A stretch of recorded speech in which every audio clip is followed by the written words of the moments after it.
It all began on a cold November night when Evelyn, a freelance paranormal investigator, received an unexpected call. A man named Arthur claimed to own a cursed property, a sprawling estate deep in the countryside known as Blackthorn Manor. He begged Evelyn to investigate, offering her a hefty sum. Evelyn was hesitant. The stories about Blackthorn Manor were infamous. The place was said to be haunted by an entity older than time itself. People who entered either never returned or came back deranged, muttering about whispers in the dark. Before hanging up, Arthur's voice trembled as he warned her, "Don't trust the shadows, and no matter what happens, don't go into the cellar." 2 days later, Evelyn stood before the imposing gates of Blackthorn Manor. The air was thick with unease, and the towering ivy-covered structure seemed to glare at her. Ignoring her instincts, she pushed the gates open and stepped inside. Inside the manor, the air was stale and heavy. The walls were lined with decaying portraits, their eyes seeming to follow Evelyn's every move.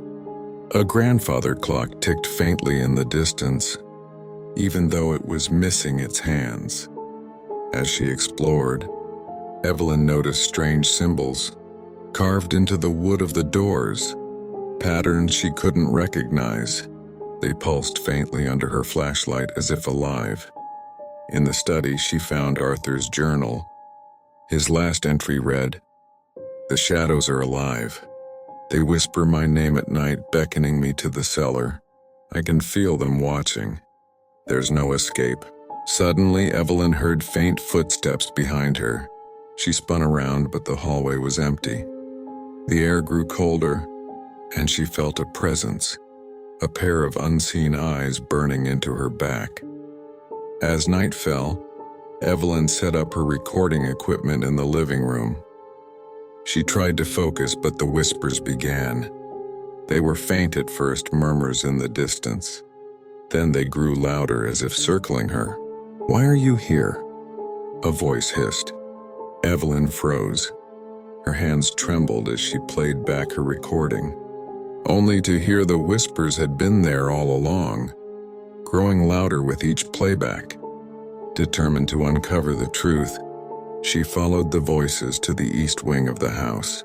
The door creaked open, revealing a room filled with shattered mirrors. Each shard reflected something different. Figures standing behind her, faces twisted in agony. But when she turned, the room was empty. A loud thud echoed from below. The cellar door rattled violently, as if something on the other side was trying to escape. Against her better judgment, Evelyn approached the cellar. The door was cold to the touch, frost spreading across the wood. As she opened it, a foul stench hit her like a wall. The cellar was a vast, cavernous space lined with ancient stone. Strange markings covered the walls, glowing faintly in the dim light of her flashlight. At the center of the room stood an altar surrounded by bones. Above it, something moved, a shadow that wasn't cast by her light.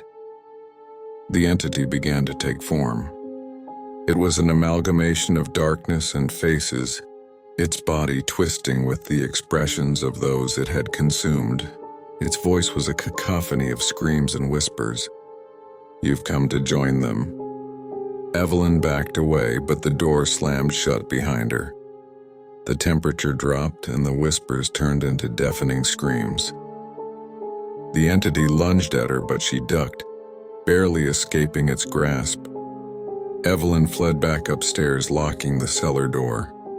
Desperate for answers, she searched Arthur's study again and found an old book bound in leather. Inside, she read about the entity. The Shadow Keeper feeds on fear and guilt. It binds its victims to the manor, trapping their souls in eternal torment. To escape, one must confront the deepest truths of their own soul. As she read, the shadows around her grew darker, more tangible. They slithered across the floor and walls, whispering her name. Her flashlight flickered and she felt a cold hand brush against her arm. The whispers grew louder, forming coherent sentences. They taunted her with memories she'd buried, her guilt over abandoning her younger sister in a car accident years ago. The shadows began to manifest as people she knew, their faces twisted in accusation. The entity appeared again, this time fully formed. It spoke with the voice of her sister. "You left me to die, Evelyn. Now it's your turn." Evelyn broke down, sobbing. She screamed at the entity, "It wasn't my fault!" But deep down, she knew the shadows fed on her denial. With no other choice, Evelyn returned to the cellar, clutching the book tightly. The ritual to banish the entity required a personal sacrifice, a memory she cherished most. She hesitated, knowing this would erase her happiest moments forever. The entity loomed above her, its many faces snarling. Evelyn screamed the incantation, tearing a locket from her neck, the last keepsake of her sister.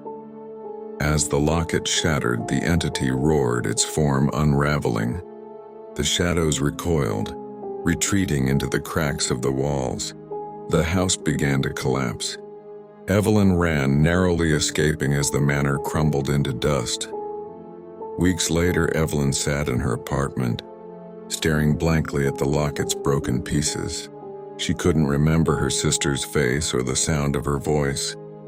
The sacrifice had worked, but the price was steep. As she turned off the lights to go to bed, a faint whisper echoed from the corner of the room. "You can never leave.